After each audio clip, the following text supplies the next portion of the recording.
Hey, I'm Mark. Hey, get in, sit down. Oh, what now? Of course. Man, you are a few French fries short of a Happy Meal. All right, let's go. Close the door. Why? Because I'm a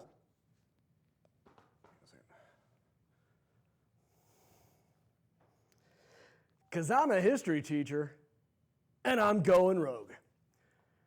Now, I know that some of you guys are worried about the essay that's coming up that's due Friday. What's that? Now, don't worry. Don't write in 3 pages what you could do in a page and a half. Okay, just remember, a good essay is like a girl's miniskirt. Okay, long enough to cover everything, but short enough to keep it interesting. I'm sorry, what's that? Sexist? Okay.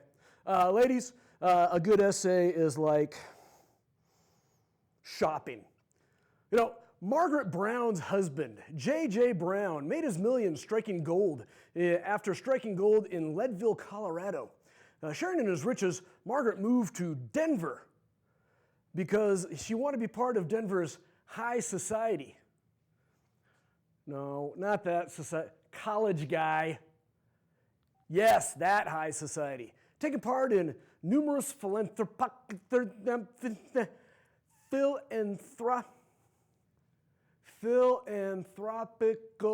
causes for women, for children, for the Catholic Church. As a purveyor of the arts, she learned French, Italian, Spanish, Russian, and founded a Denver branch of the Alliance Française to promote her love of French culture. Oui, oui, ho, ho. In 1912, Margaret Brown was traveling in Egypt with a group sponsored by John Jacob Astor IV when she received word that one of her children was seriously ill back in Colorado. She booked passage on the first available ship back to New York, and on April 10th was conveyed from Cherbourg, France to the RMS Titanic. At 11:40 p.m. on April 14th, Titanic struck an iceberg and started to sink. Margaret Brown stayed on board, helping others into lifeboats. And as the ship sank lower into the North Atlantic, Ms. Brown was finally persuaded to take a seat on lifeboat number 6. After the Titanic slipped below the surface, Margaret grabbed an oar and demanded that the lifeboat be taken back into the debris field to rescue those remaining in the water. The quartermaster assigned to the lifeboat, number 6, feared that going back to rescue their survivors would be dangerous, as panicked survivors would swamp the boat, and those in the lifeboat would end up in the North Atlantic, freezing as well. Nevertheless, Ms. Brown's persistent efforts to take lifeboat number 6 back to search for survivors earned her the moniker Unsinkable, and got Kathy Bates extended camera time and a hefty paycheck in James Cameron's blockbuster. And it wasn't until after her death in 1932 that she was given the more well-known moniker Molly Brown. Her role highlighted in the 1958 British movie A Night to Remember, then in a Broadway play and a Hollywood movie, both titled The Unsinkable Molly Brown. Debbie Reynolds, she looks so happy, dancing while the ship is going down. Well, most of us know her from her portrayal by Kathy Bates in the previously mentioned James Cameron epic. Righto, Americans, it's always got to be about you, right? Wankers. Yeah, the British have a right to be bitter. Remember the movie U-571 starring Private Hudson, Bill Paxton, Matthew McConaughey, all right, and Bon John Bovey leading the American crew. Wait a minute, Bon John Bovey, the Living on a Prayer guy? Oh, geez, Lou. And Tyler, too. All right, so Private Hudson, Matthew McConaughey, and Living on a Prayer guy lead an American Navy effort to capture the German U-boat 571, which has the Enigma device, which interpreted all the codes for the German military. The reality is that it was the British Navy that successfully captured the Enigma device. But they're not bitter. And remember Tom Cruise in the movie The Last Samurai? About the Civil War veteran that goes to Japan to help modernize the Japanese army, but ends up becoming a samurai himself? Yeah, well, it's based on the work of Jules Brunet, a French military man. Yeah, how many Americans are going to go watch a movie about Japan and a French guy? That isn't Tom Cruise. Americans. Molly Brown survives one ship sinking and she becomes unsinkable. She never met Violet Jessop. Hey, Rogue, check this out. In 1898, American writer Morgan Robertson wrote a novella called Futility, the Wreck of the Titan. In the story, an ocean liner called the Titan strikes an iceberg while traveling between New York and London. When Titanic sunk 14 years later, people believed that Morgan Robertson was clairvoyant.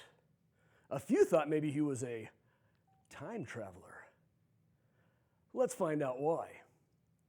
The fictional ocean liner Titan was described as the largest craft afloat and the greatest of the works of men. Titanic was the largest craft afloat, and up to that time was the largest object ever built. Titan was described as unsinkable. Titanic was described as unsinkable as well. Titan had a triple screw propeller. Titanic also had triple screw propellers. Titan was 800 feet long and had a displacement of 45,000 tons. Titanic was out 882 feet long and had a displacement of 46,000 tons. Titan carried as few lifeboats as were allowed by the law, which could carry less than half of the passengers on the ship. Titanic carried as few lifeboats as were allowed by law, which would carry less than half of her passengers. Titan was traveling at 25 knots when it struck an iceberg on the starboard side of the ship, 400 nautical miles from Newfoundland, in April. Titanic was traveling at 22.5 knots when it struck an iceberg on the starboard side, 400 nautical miles from Newfoundland, in April. Only a handful of Titan's passengers survived. Only 705 of Titanic's 2,200 passengers and crew survived. Rogue. Now, back to Titanic. Working at the same time as the unsinkable Molly Brown on the night of April 14, 1912, helping people board lifeboats as the ship sank into the North Atlantic, was one of the ship's stewardesses, Violet Jessop. You want to talk about unsinkable. Violet Jessop looks at Molly and says, "Hold my beer." Violet Jessop went to work as a stewardess for the White Star Line in 1910. Oh, what's that? We're not supposed to call them stewardesses? Okay, they prefer the term flight attendants? Okay.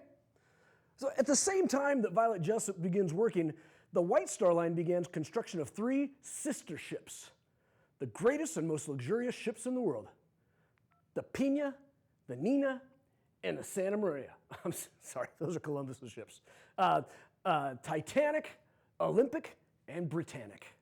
So in 1911, Violet Jessop was working as a flight attendant aboard RMS Olympic, the first of the White Star megaships, when it collided with the British warship HMS Hawke off of Southampton, England.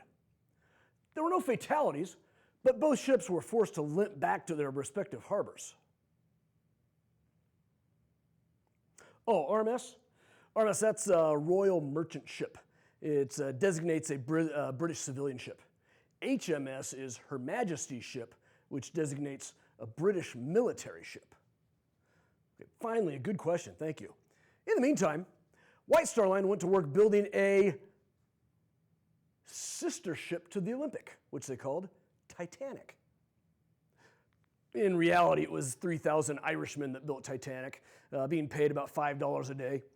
During its construction, 8 men died and 28 suffered serious injuries. But I digress. Violet Jessop, hold my beer, having regained her sea legs after the incident aboard the Olympic, Jessop took a job as a flight attendant, I still think it's stewardess, on the maiden voyage of RMS Titanic. And there she was, April 14, 1912, alongside Margaret Brown, helping passengers into the lifeboats of the doomed ship.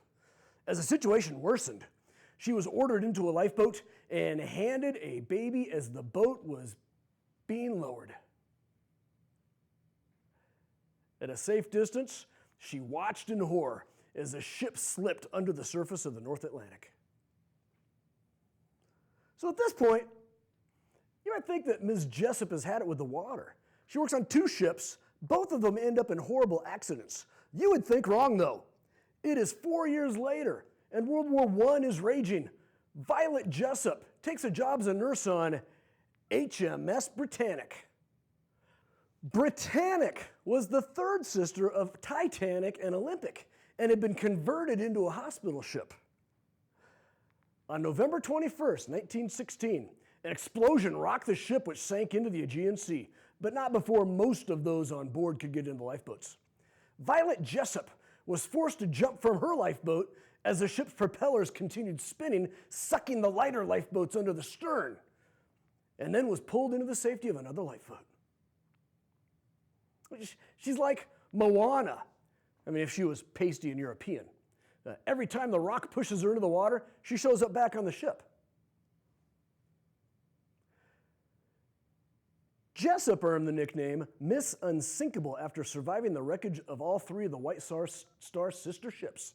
In 1920, she went back to work as a flight attendant, stewardess, for the White Star Line. Tell you what, let's have Molly Brown do what Violet Jessop did before we start calling her unsinkable. Rogue. Hey, thanks for stopping by. I hope you learned something or got a laugh, or preferably both. Comment, like, and subscribe if you did. Hey, what you can do, and this is amazing, you can share this or any other of my videos with your friends across whatever platform you like to use, Facebook or Instagram or Tinder or whatever else you use. You are welcome to come by anytime. Just keep that door closed. I want to thank my producer, Michael Cox, and I want to thank Mr. Brent Allen for letting us use his studio up here on the campus of Columbia High School. I had fun, but I won't quit my day job. Remember, I'm Mark Haggard. I'm a history teacher, and I hope to go rogue with you again real soon. So, hey, have you seen Titanic, the musical? Yeah, they made the movie into a musical. I mean, like, frozen bodies in the water, corpses bobbing up and down. It's magical.